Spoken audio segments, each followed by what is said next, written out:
Doctor साहब नमस्कार। जी नमस्कार। कार्यक्रम में आपका स्वागत है। जैसा कि चिकित्सा विशेषज्ञों का कहना है कि 10 साल तक के बच्चों और 60 प्लस बुजुर्गों को कोविड-19 का संक्रमण जल्दी होता है। क्योंकि आप बाल रोग विशेषज्ञ हैं, तो यहाँ मैं आपसे बच्चों के बारे में ही बात करूंगी। हाँ जी मैम। वैसे तो आजकल स्कूल बंद हैं, तो बच्चे घर में ही हैं, लेकिन घर के अन्य सदस्य बाहर जाते हैं अपनी नौकरी पर, काम पर या खरीदारी के लिए, तो उन्हें कौन कौन सी बातों का ध्यान रखना चाहिए ताकि घर के बच्चे संक्रमण से बचे रहें? घर के जो भी एक्टिव सदस्य हैं जिनको काम के लिए बाहर निकलना पड़ता है, जब वो घर पर आए तो उन्हें पूरी सावधानी रखनी चाहिए। जैसे जब घर पर लौटते हैं तो सबसे पहले घर के बाहर ही अपने शूज उतारें, अपने हैंड वॉश करें, कपड़े चेंज करें और संभव हो तो उनको नहाना भी चाहिए घर आकर।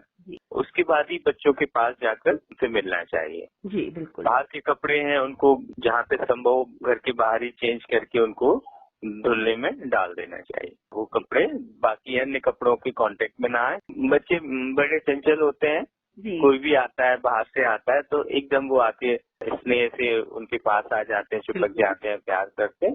तो इस चीज का विशेष ध्यान रखना पड़ेगा क्योंकि कोविड-19 महामारी संक्रमण का काल थोड़ा सा कठिन तो है, लेकिन सावधानियां बहुत जरूरी है। बिल्कुल, और बचाव ही इसका इलाज है। बड़े तो समझते हैं, बच्चे ना समझ होते हैं, लेकिन बड़ों को थोड़ा सा ध्यान रखना होगा, है ना? हाँ, बच्चों के साथ थोड़ा अतिरिक्त सावधानी रखनी होगी। जी। आजकल डॉक्टर साहब बच्चे पैदा भी हो रहे हैं, वो तो पूरे साल में कभी भी होते ही हैं। तो जी जी।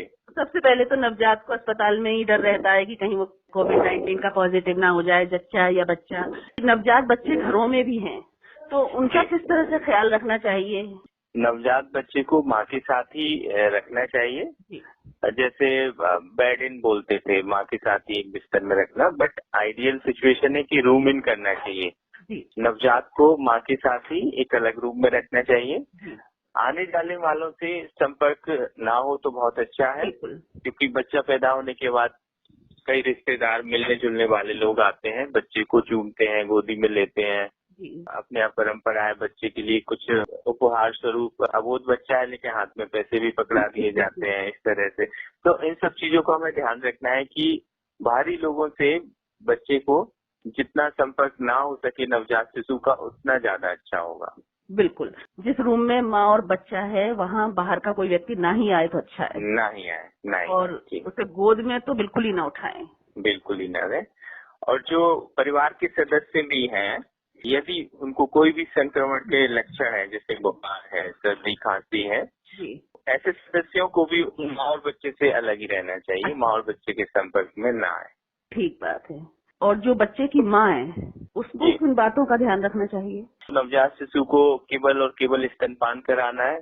स्तनपान ही सबसे बड़ी बच्चे की इम्यूनिटी बढ़ाने वाला है। स्तनपान एक जीवित द्रव्य होता है जिसमें जीवित सेल्स होती हैं, एंटी इन्फेक्टिव प्रॉपर्टीज होती हैं, एंटीबॉडीज होती हैं। तो जन्म के तुरंत बाद स्तनपान शुरू करा देना चाहिए और यह प्रक्रिया 6 महीने तक जारी रखनी चाहिए, जिसमें स्तनपान के अतिरिक्त और कुछ भी नहीं दिया जाता है। इसको एक्सक्लूसिव ब्रेस्ट फीडिंग बोलते हैं। ठीक बात है। भले ही कितनी गर्मी पड़ रही है, लेकिन इस समय भी उनको पानी नहीं देना है 6 महीने तक। बिल्कुल नहीं, 6 महीने तक बिल्कुल पानी नहीं देना है जी। और माँ बच्चे को साथ ही रखना है जी। और इसके अलावा बच्चे का समय पर टीकाकरण बहुत महत्वपूर्ण है। ये कोविड काल में, इस संकट काल में बच्चों का टीकाकरण बड़ी बुरी तरह से प्रभावित हुआ था। अच्छा। कोविड बीमारी अपनी जगह है, लेकिन अन्य बीमारियां भी अपनी जगह हैं। कई हजारों लाखों बच्चों का टीकाकरण इस कोविड महामारी में या तो लेट हुआ है, नहीं हो पाया है, तो उसकी वजह से ये संभावना रहती है कि टीकाकरण के द्वारा जिन बीमारियों से बचाया जा सकता है, उन बीमारियों की संख्या कहीं बढ़ ना जाए। बिल्कुल, क्योंकि पूरे जीवन काल काम करता है बच्चों का ये टीकाकरण। पूरे जीवन काल काम करते हैं। तो इस दौरान जो नवजात शिशु पैदा हो रहे हैं, उनका नियम से और समय से टीकाकरण कराएं। कौन सी बातों का ध्यान रखें जब टीकाकरण के लिए बच्चे को ले जाएं? टीकाकरण के लिए चूंकि बच्चे को बाहर निकालना पड़ेगा, तो उसमें हमें सोशल डिस्टेंसिंग के नॉर्म्स का पालन करना है। जी।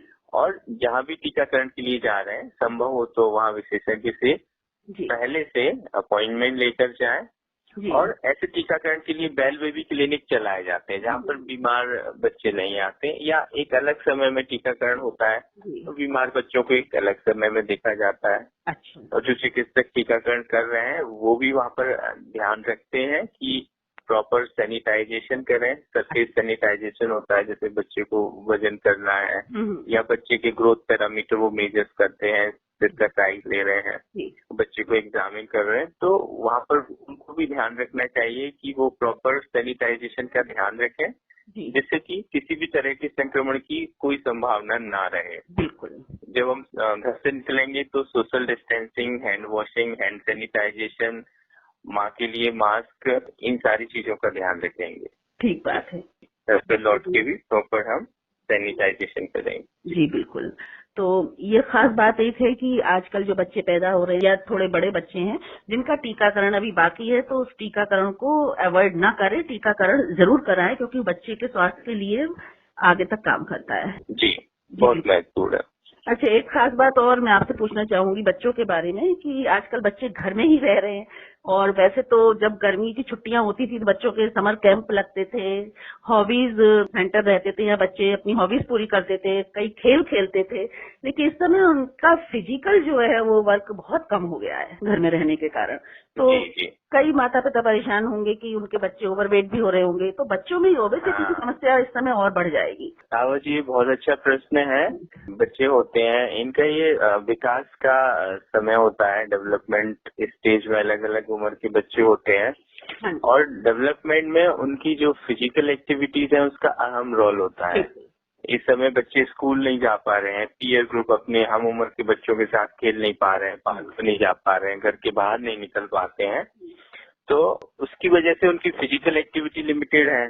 दूसरा, उनकी ऑनलाइन क्लासेस हो गई हैं, उनको कंप्यूटर, लैपटॉप, मोबाइल पर बैठ के घंटों तक वो भी करना है, फिर असाइनमेंट है वो भी करना है। तो एक तरफ तो उनका स्क्रीन टाइम बढ़ रहा है, बिल्कुल, मतलब स्क्रीन पर बैठने का समय। दूसरी तरफ उनका जो फिजिकल एक्टिविटी पहले से ही लिमिटेड है, कोविड की वजह से और ज्यादा लिमिट हो रहा है। तो ऐसे में माता पिता को ये ध्यान रखना है कि बच्चों को फिजिकल ही एक्टिव बनाना है। इसमें उनको खुद को एक उदाहरण पेश करना होगा। ऐसा कहने से काम नहीं चलेगा, बच्चों जाकर खेल लो, बच्चों के साथ इन्वॉल्व होना पड़ेगा। जैसे अगर संभव है अपने पास तो बैडमिंटन खेल सकते हैं, बच्चों को स्किपिंग करवा सकते हैं, बच्चों को योगा करवा सकते हैं, लेकिन बच्चों को ये चीजें इंटरेस्ट नहीं करती। जब आप साथ में करेंगे बिल्कुल तब उनको उसमें इंटरेस्ट आएगा। हॉपिंग कर सकते हैं जी, साइकिलिंग कर सकते हैं, जो भी संभव फिजिकली उनको एक्टिव बनाना है। कम से कम 1 घंटा उनको डेली बच्चों को उनकी कुछ फिजिकल मूवमेंट होना बहुत जरूरी है। जी बिल्कुल। और साइकिलिंग कराते हैं, बैडमिंटन खिलाते हैं बच्चों को, तो भी सोशल डिस्टेंसिंग का पूरी तरह बिल्कुल है। और वैसे इसके अलावा डांस करना तो मेरे ख्याल में बहुत अच्छी एक्टिविटी है। बहुत अच्छा है, उसके लिए हमें कहीं पर जाना नहीं है, और घर के अंदर बच्चे कर सकते हैं जी। इसमें एक चीज और आवासी में ऐड करना चाहूंगा, जो अभी ऑनलाइन क्लासेस, स्क्रीन टाइम की, तो पेरेंट्स का बड़ा वो ये महत्वपूर्ण प्रश्न होता है और ऑब्जर्वेशन होता है कि बच्चों को आंखों में जलन, आंखों में मलते हैं, इस तरह के सिम्टम होते हैं। तो उसको दूर करने के लिए एक रूल ऑफ 20 है।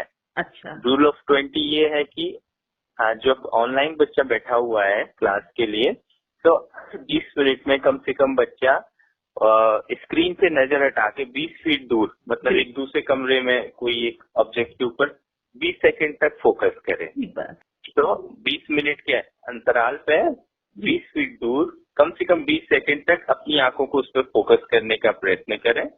इससे आंखों से संबंधित समस्याएं काफी कम हो जाएंगी। बिल्कुल। और ऑनलाइन क्लासेस के दौरान बच्चे की जो अदर एक्टिविटीज हैं, टीवी देखना, मोबाइल गेम्स, मोबाइल पे खेलना, वो सब कम से कम करवाएं। बिल्कुल।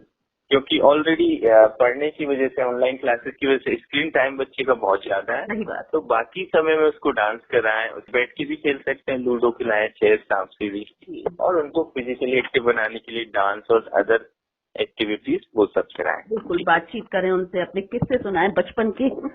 बहुत अच्छा है जी, बहुत अच्छा होगा वो। बहुत सारी बातें आपने बताई जिनको पेरेंट्स ध्यान रखें तो बच्चों को स्वस्थ भी रख सकते हैं और खुश भी रख सकते हैं।